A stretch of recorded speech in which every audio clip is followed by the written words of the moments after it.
Bem-vindos ao segundo episódio da terceira temporada do Unicast. Meu nome é Matheus Marini. Eu sou o Jean Gabriel e nós somos apresentadores do Unicast, o podcast oficial do Unifafib. Hoje a gente vai falar sobre inteligência artificial e também realidade aumentada. Estou aqui com o Cris Silva. Opa, e aí, beleza? Tudo ótimo. E o Guilherme Sanches. Fala pessoal, prazer estar aqui com vocês. Prazer Muito obrigado. nosso, né? Trocar uma ideia com vocês sobre esse assunto muito interessante. Tá dando medo numa galera, inclusive em mim um pouquinho. Mas a gente tem certeza que vai ser uma conversa muito legal e muito satisfatória, né? Vai ser divertido, Vai ser divertido. Bom, queria começar com vocês. Podem falar, né, sobre o trabalho de vocês, se apresentarem, né, para a gente ir conduzindo essa conversa. Tá. Meu nome é Cris Silva, sou diretor de arte e sócio no estúdio de games, que é a Goblin Studios. A gente presta serviço para vários estúdios da indústria de games e a gente tem alguns projetos autorais. Um deles é o Everly, que é um game que a gente está levando para investidor e tal, e um que é o Chamado do Herói, que é a gamificação do tratamento de câncer infantil, que está rodando lá no Hospital de Amor. E a gente faz isso através de realidade virtual. A gente usa softwares como Unreal, modelagem 3D no ZBrush, animação no Blender, e dou aula de games e modelagem 3D aqui no Unifafib. Pô, que legal. Bom saber. Legal. Isso aí, eu faço a coordenação do Núcleo de Inovação Tecnológica e Empreendedorismo aqui do Unifafib, então todo o suporte ao apoio do desenvolvimento de novos negócios, projetos no âmbito daqui da instituição.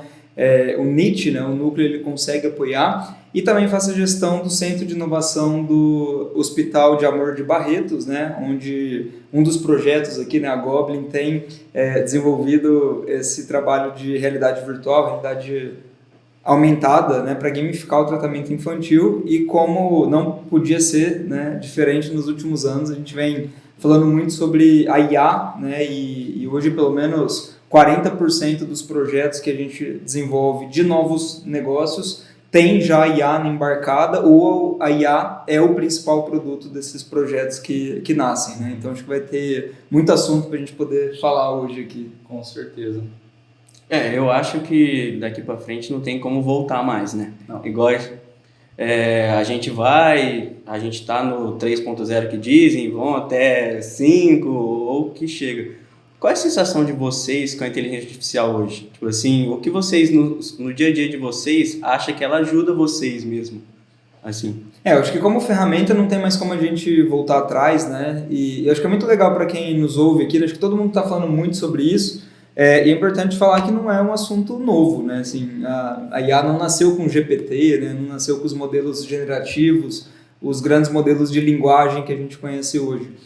Talvez pouca gente saiba, mas as primeiras publicações do tema IA datam lá da década de 50, né? Lá com Turing, né? E vários outros matemáticos, né? Estatísticos ali que criavam modelos computacionais para resolver problemas complexos, né? E aí, nos últimos anos, aí, né, que a gente teve um crescimento da capacidade de processamento, principalmente em nuvem, né? Depois de 2006, ali, principalmente, e uma publicação do Google em 2018 que mudou o jogo todo, né, que foi a criação de um modelo chamado Transformer, né, uma tecnologia chamada Transformer, que criou uma capacidade dos modelos matemáticos, dos modelos computacionais, serem processados em paralelo. E aí isso faz com que a gente tenha uma capacidade de gerar, né, coisas muito grande que afetam o nosso dia a dia. Por exemplo, o GPT é baseado, né, em um modelo de Transformer.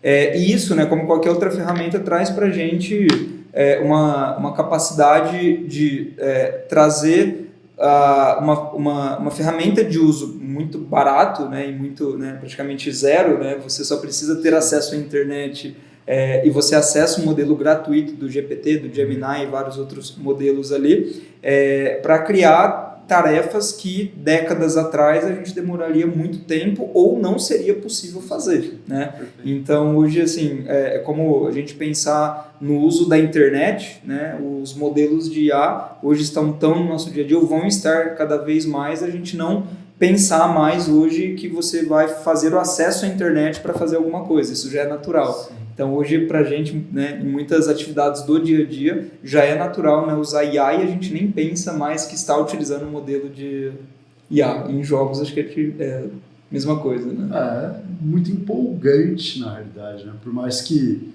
tenha ali, como eu posso dizer assim, a IA automatiza muita coisa, né? Na área de jogos, principalmente na área de arte. Só que aí é que tá, aí a gente tem um paradoxo. A IA, nós somos estúdios indie, a IA ela descentraliza o poder. Ou seja, nós como um estúdio pequeno, a gente consegue entregar coisas de forma muito mais otimizada do que um estúdio grande às vezes. Porque às vezes um recurso, alguma técnica, alguma pipeline, que muitas vezes pertence apenas a um estúdio grande, você pode pedir para um ChatGPT te ajudar na pipeline, te ajudar no planejamento do projeto.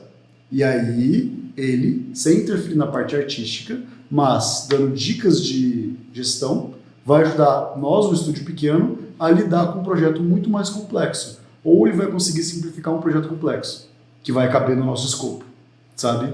Então, eu diria que assim, a IA é uma ferramenta. A parte criativa, a IA nunca vai conseguir realmente substituir a criatividade. Ela pode substituir peças, ferramentas, outras ferramentas. Igual, por exemplo, ela vai conseguir automatizar muita coisa, mas a criatividade não. Igual, você nunca vai ver uma IA fazendo direção de arte.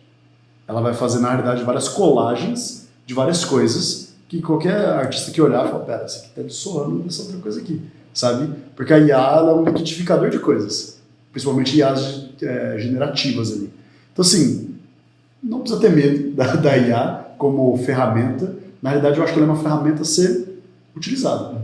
Utilizar ela a seu favor ali. Eu vejo o gerador de imagens do ChatGPT, por exemplo, não como uma ameaça, mas como uma espécie de Google com esteroides, entendeu? Porque ali você vai conseguir, às vezes, sem necessariamente fazer a exploração, porque quando a gente vai fazer um design de alguma coisa, a gente passa muito tempo explorando. Você já pode fazer ele rápido. E aí o final você vai fazer manualmente, sabe?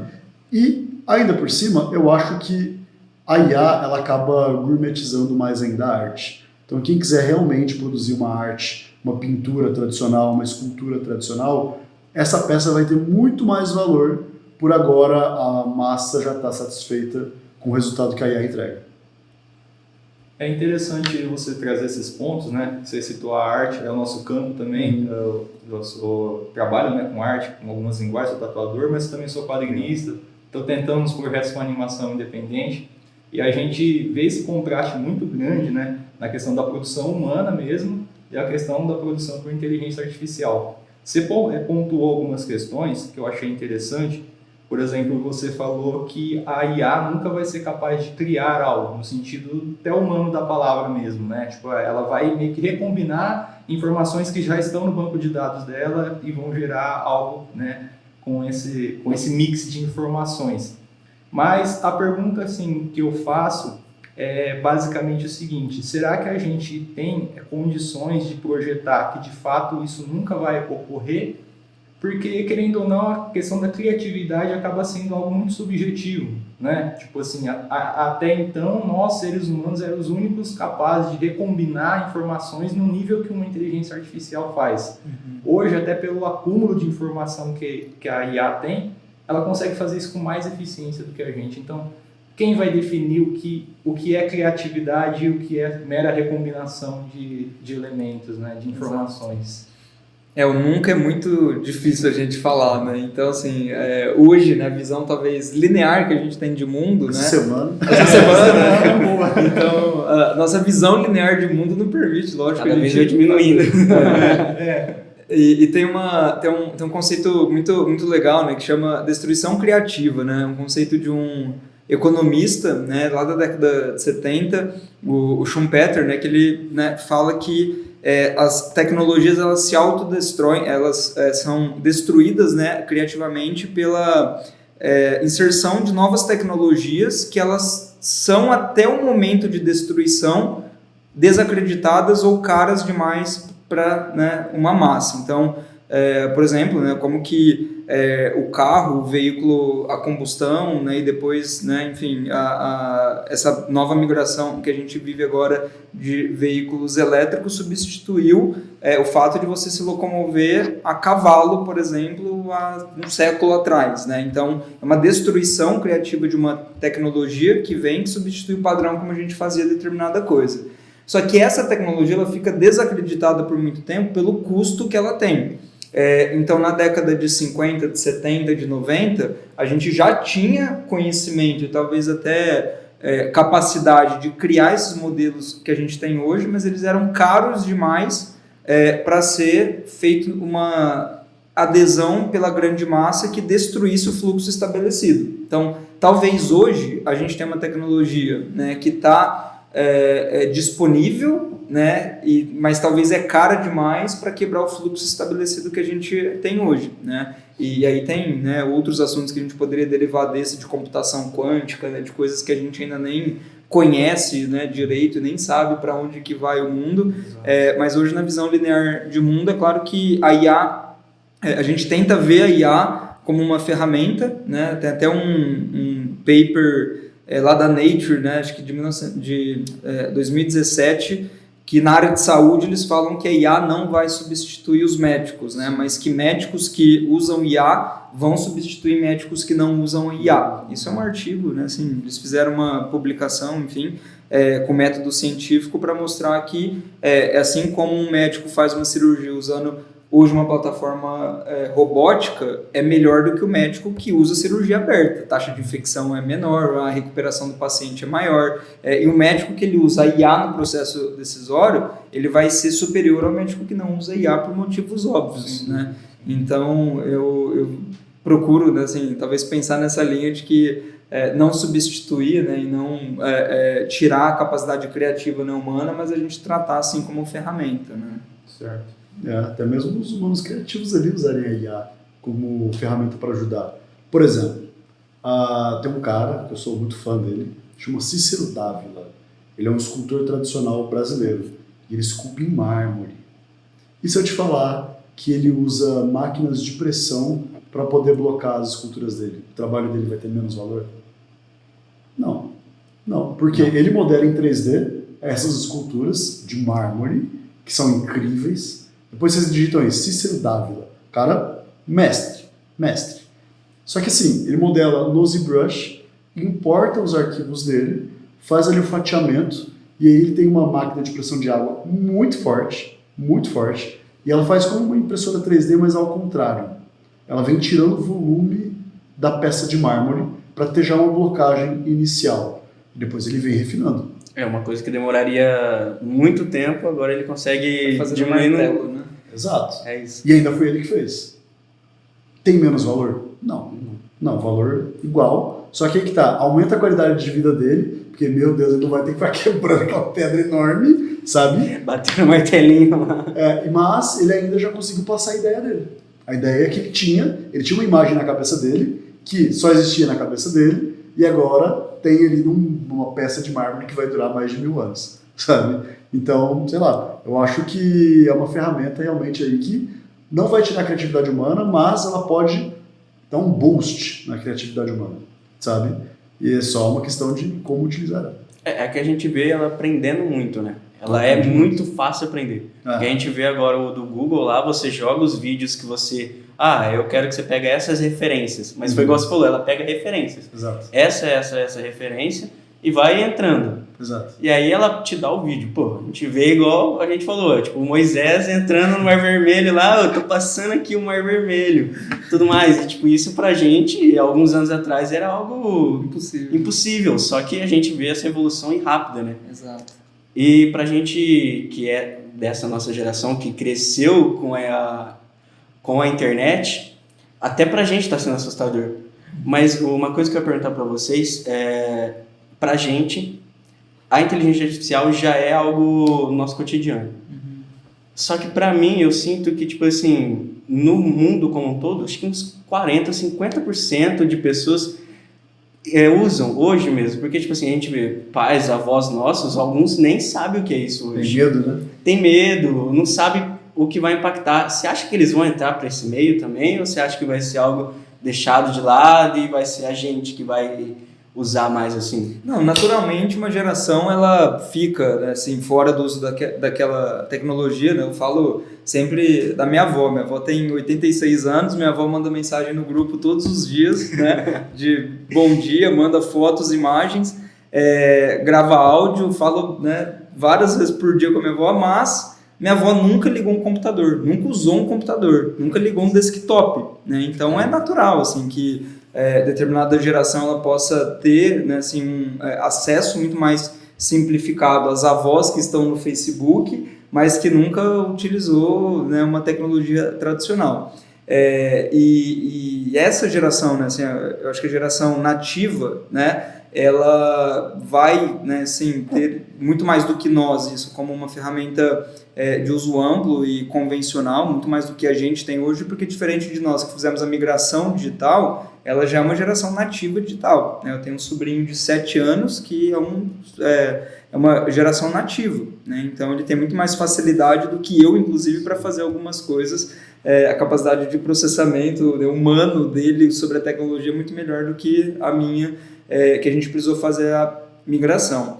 E aí a gente entra talvez num tema delicado, né? Que até, sim, para toda tecnologia a gente precisa discutir regulação, não que seja um momento, não estou defendendo que é o momento da gente pensar regulação por ser algo tudo muito novo, né? Mas imagina, assim, né, eu falei dos veículos agora, de carro, por exemplo, né, que carros a combustão, né, substituiu carros a vapor, que substituiu que substituiu nosso uso, né, de cavalos lá atrás. A gente tem leis de trânsito hoje que colocam limite no uso dessa ferramenta, né? A gente tem hoje limites de uso da internet, né? Existe um marco legal da internet, existem legislações e coisas que debatem isso. E assim como qualquer ferramenta, a gente em algum momento precisa pensar na regulação, no uso, né? Em como a gente discutir e colocar limites, que pode inclusive ser limites, né? Não estou defendendo isso, tá? Mas é uma discussão que a gente precisa ter.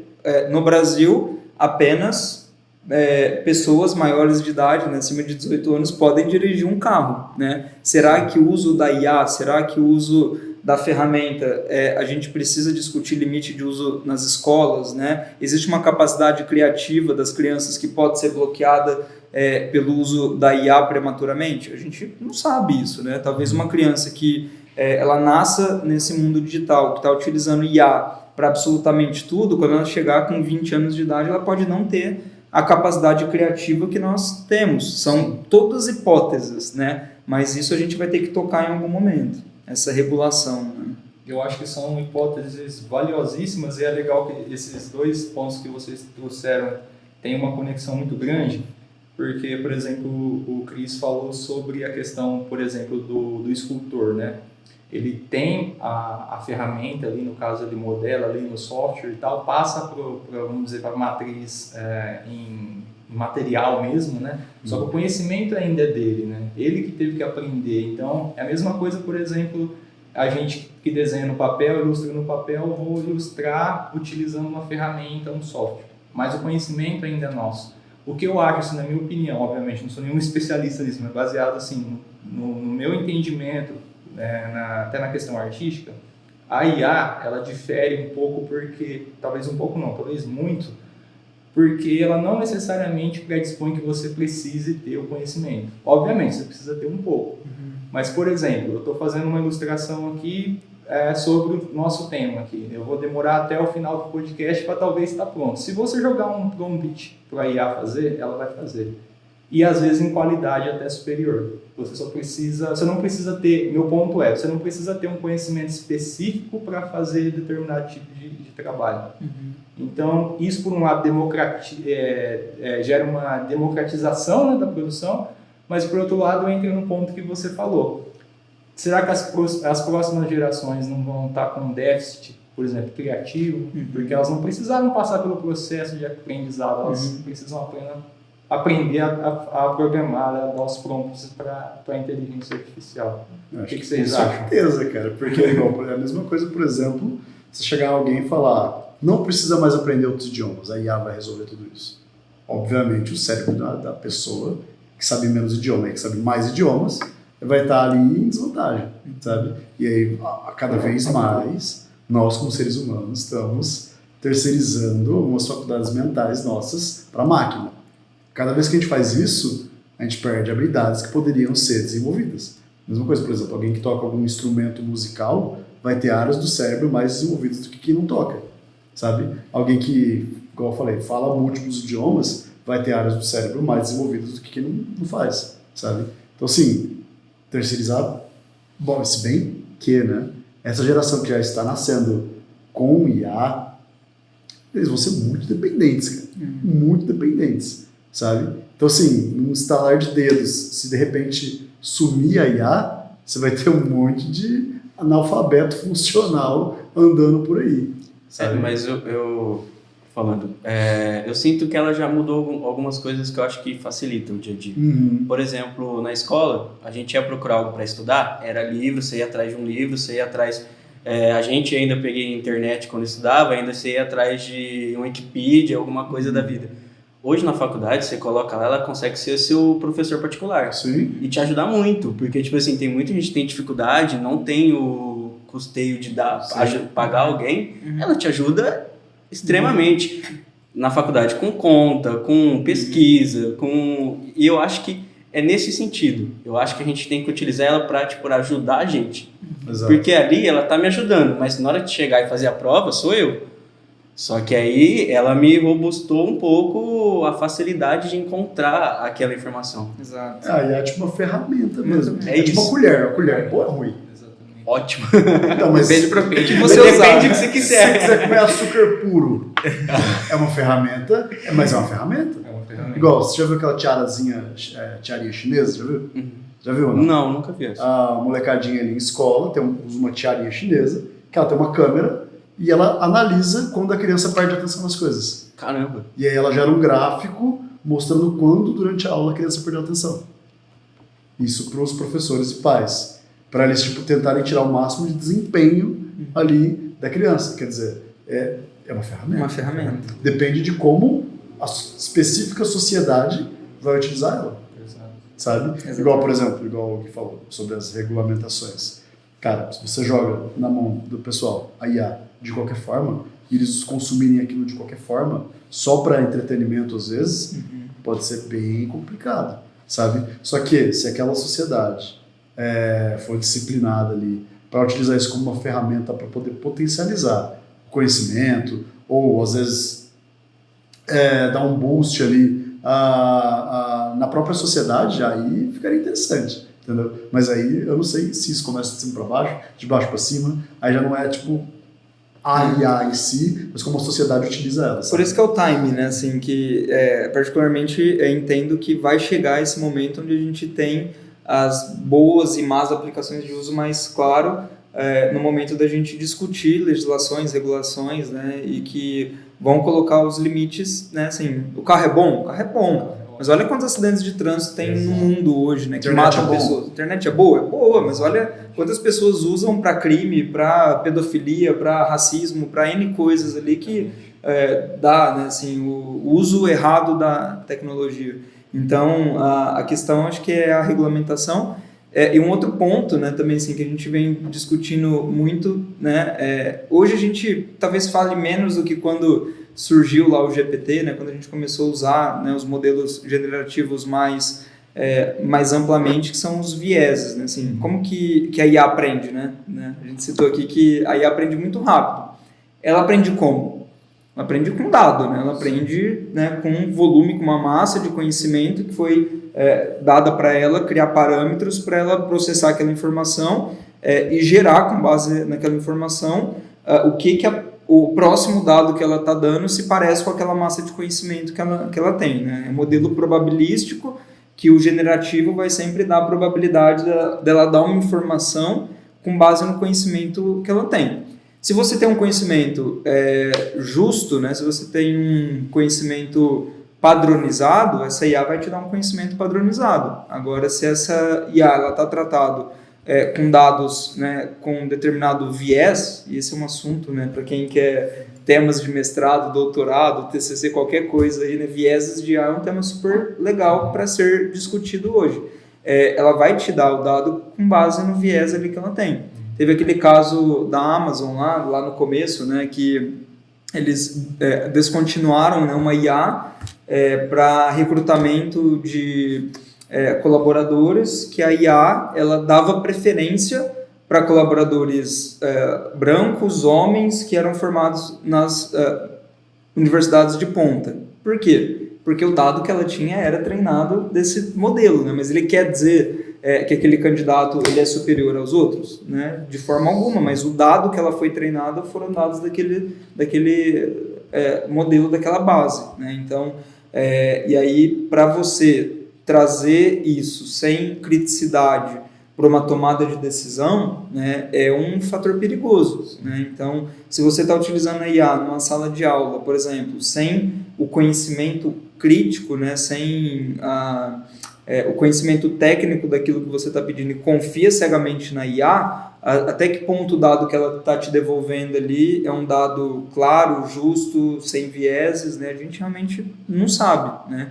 Hoje, muito menos, né? Que hoje a gente tem processamento, um volume muito mais rápido, barato, como a gente falou, mas até então eram, né, dados mais segmentados que eu acho que ainda é um ponto para a gente tomar muito cuidado, assim, né?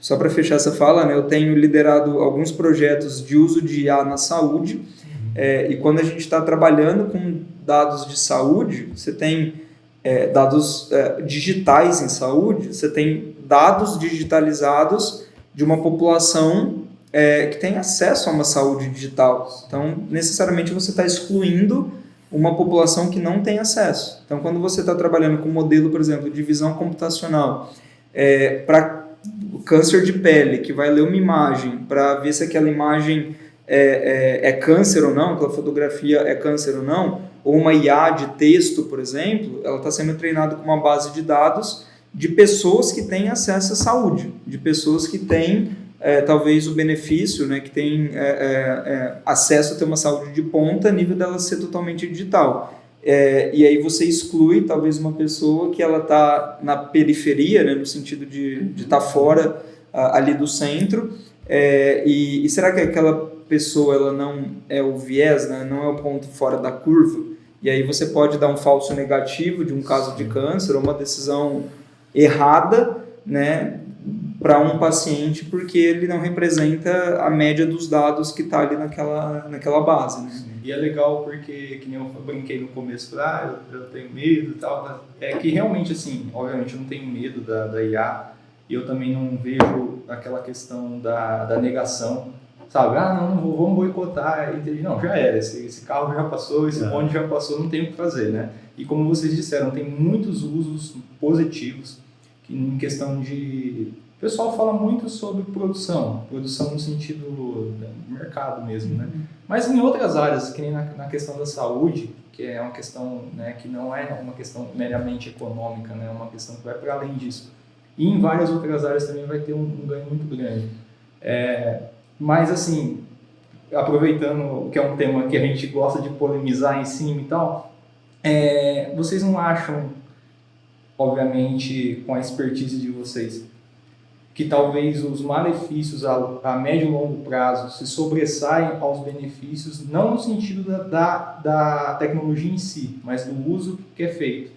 Porque, pelo que vocês falaram, eu concordo completamente, o problema não é a ferramenta em si, mas a conscientização de como você vai utilizar. Você falou da questão da regulamentação e tudo mais, mas também tem que ter uma questão individual, de pessoa para pessoa. Como que eu vou usar isso?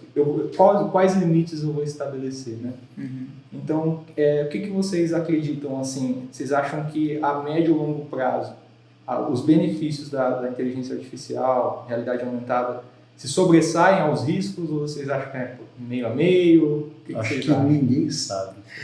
Ninguém sabe. O cara falar que sabe, ele está mentindo. É futurista. Mas eu diria que ficaria pau a pau.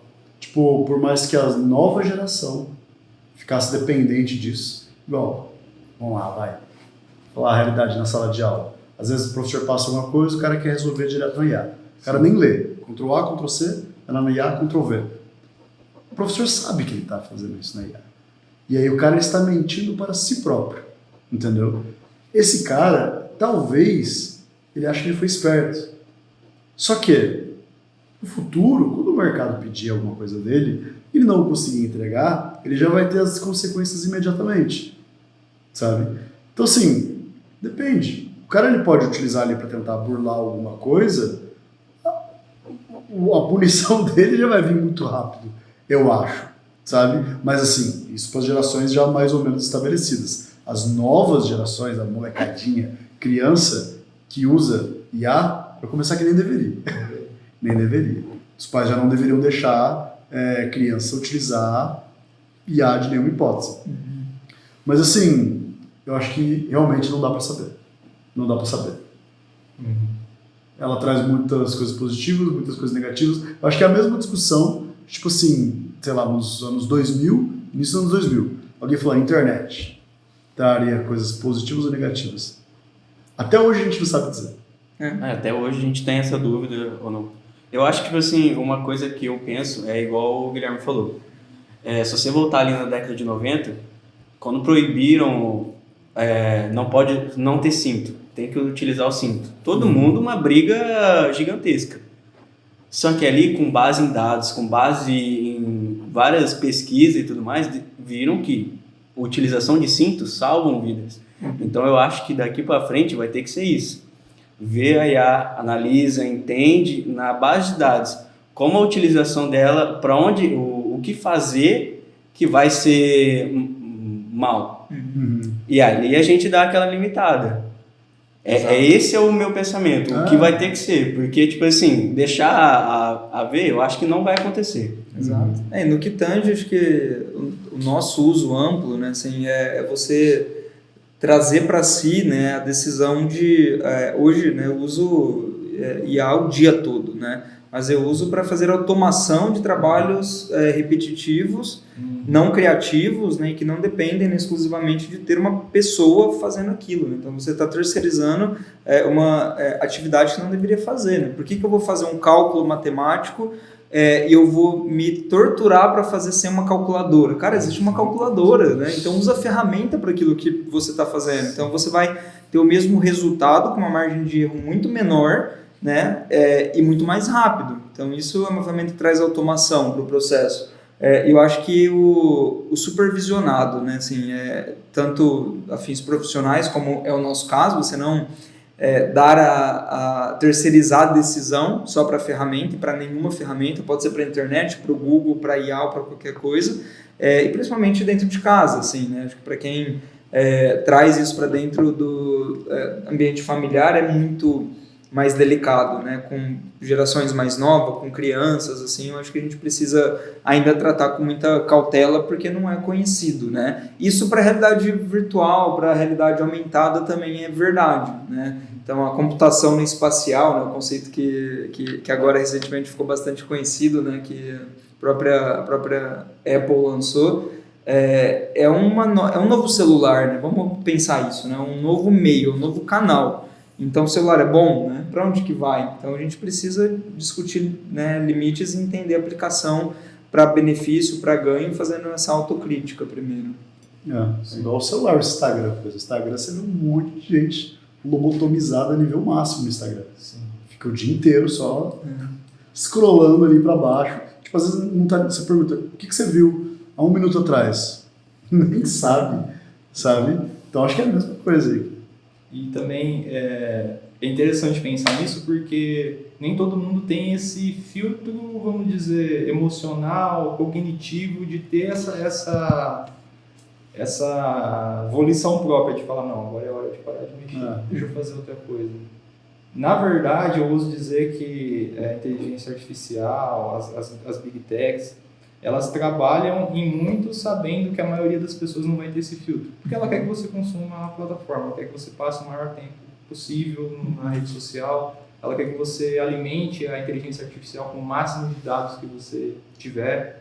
Então ela não quer necessariamente obviamente estou pensando aqui com um pensamento mais crítico, né, provocativo, mas tipo assim, não é visando necessariamente, vamos criar uma ferramenta aqui para facilitar a vida do ser humano. Vamos tentar ganhar o máximo de grana possível aqui, e grana é dado. Então, ela vai querer o seu dado e vai querer que você fique lá meio que a todo custo. Tanto é que, por exemplo, tem muitas coisas boas a se falar da IA, mas o que fica na trend é o negocinho do Estúdio Ghibli, entendeu? Tipo Sim. Tipo, se vê pouco falando sobre coisas assim, de fato palpáveis e concretas e boas e positivas. É sempre alguma coisinha para o público geral criar aquele hype, aquele celeuma ali, né, para gerar dados, porque no fundo eles querem coletar seus dados e tudo mais. Mercadológico. Então, talvez o ponto não seja atacar, né, e nem boicotar a ferramenta em si, mas talvez pensar mais com o cérebro ao invés de deixar terceirizado, né, seja para inteligência artificial, seja para, né, uma rede social, enfim. E aí, o que vocês acham, assim, vamos dizer, de ponto mais positivo dentro do campo de vocês? O que vocês acham? Falam assim, não, a inteligência artificial mudou completamente de forma positiva esse ponto na minha vida, assim, no meu trabalho. Cara, facilmente ali é que ela vai colocar um especialista em qualquer assunto do seu lado, o tempo todo. Então vamos supor, fiz uma arte ali em 3D, eu quero um feedback, sei lá, de um cara igual o Rafael Grassetti, que é o diretor de arte do God of War. Não tem como ter ele do meu lado ali. Sim. Só que aí eu tiro um print daqui e ele fala, ChatGPT, dá um feedback. O que você acha que dá para melhorar? Cara, tanto de banco de dados inacreditável de imagem que ele tem para comparar, e ele não vai fazer uma outra. Ele pode fazer. Eu estou alimentando ele, sim. Mas assim, cara, se o do Grassetti está lá, o meu não vai fazer diferença nenhuma, sabe? Ele vai olhar e vai falar, mexe nisso. Já sei onde está o além do limite que eu consigo enxergar, sabe? Ou, por exemplo, eu posso fazer uma coisa numa área que eu não domino. E aí eu posso ter um especialista daquela área do meu lado. E aí eu conseguiria, por exemplo, pedir indicações de material para poder estudar. Só que assim, se a pessoa, vamos supor, a pessoa ela quer fazer uma coisa de uma área. Mas a IA já faz isso. Mas você tem que saber os fundamentos daquela área ali que você está se propondo a ser um mestre ali. A IA vai ser só um auxiliar. Igual a IA que gera imagem, Midjourney, né? O nome já fala, meia jornada. Ele vai contigo até a metade do caminho. Dali para frente é contigo. Sim. Sabe?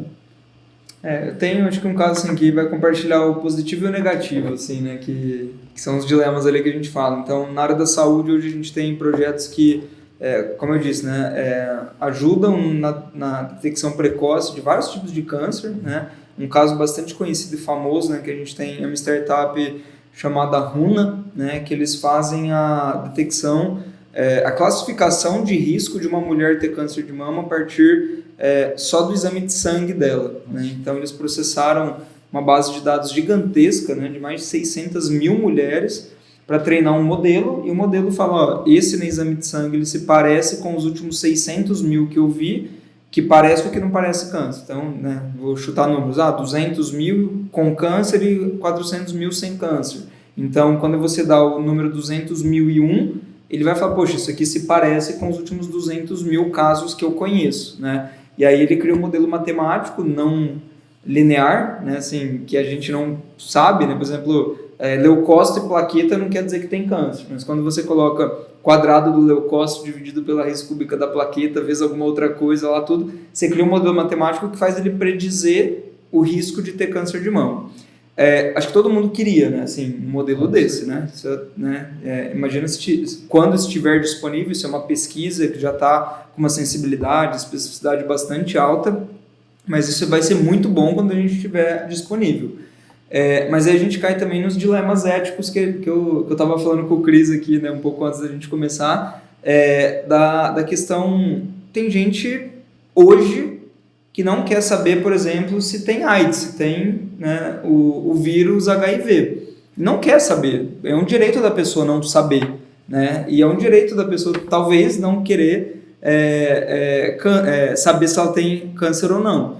E aí, como que a gente vai trabalhar com esses limites e barreiras éticas? Você tem a informação, você tem o dado disponível e você tem a possibilidade. Eu gostaria de saber, se fosse minha mãe, minha avó, qualquer pessoa da minha família, de ter a informação. Mas a partir do momento que você tem os dilemas, as barreiras éticas, volta naquilo que a gente conversou. Então, esse caso especificamente, acho que traz o potencial da IA, porque tem de melhor, né, que é você poder acelerar um diagnóstico, trazer qualidade de vida, trazer probabilidade de sobrevida, inclusive, para a pessoa pode se curar de uma doença se for detectado precocemente, mas traz também, acho que o lado, não vou nem falar negativo, mas o lado que ainda é mais obscuro para a gente, de como que a gente vai, de fato, fazer isso entrar na nossa vida, porque não é só uma barreira tecnológica, é uma barreira de processo, e é uma barreira de pessoas. Então a gente mexe com coisas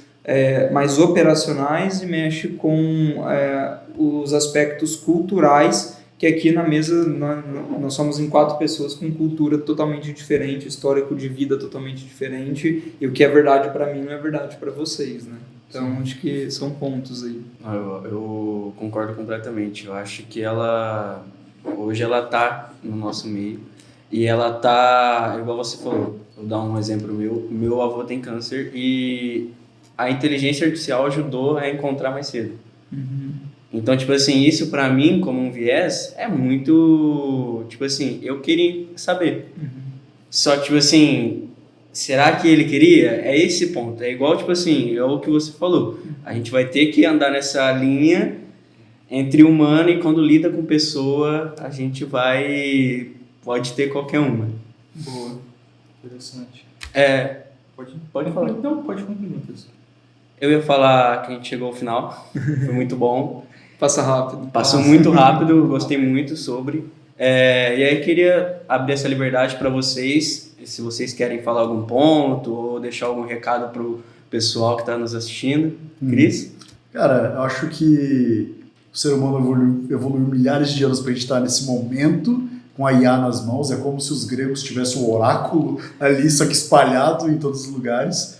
Então, assim, quem for utilizar a IA, não utilize ela como um fim, mas como um meio, sabe? Tipo, não pegue ela ali, às vezes, para quem estiver aprendendo algumas coisas. Não terceirize 100%, mas utilize ela como uma ferramenta.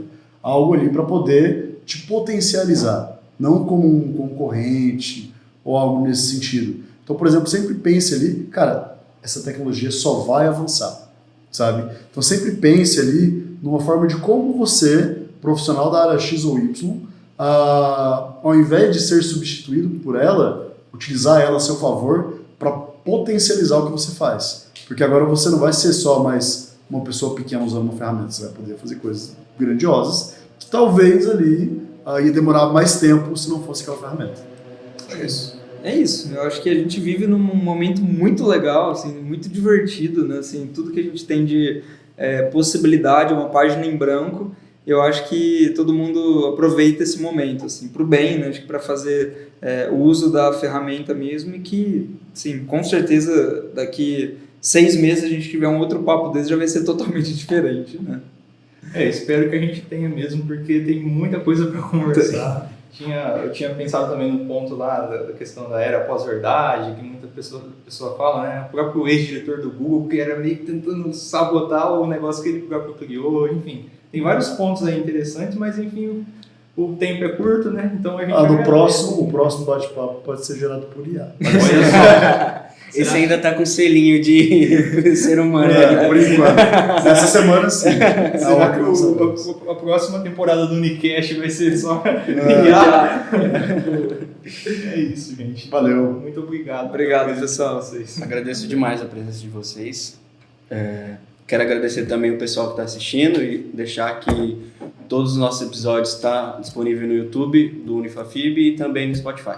E para quem ficou até no final, a gente mostra, né, o resultado depois aí para vocês da ilustração, que sintetizou aqui a conversa. Eu fiz sobre o que a gente estava falando, né? Não é sobre o mal em si, mas é como usar.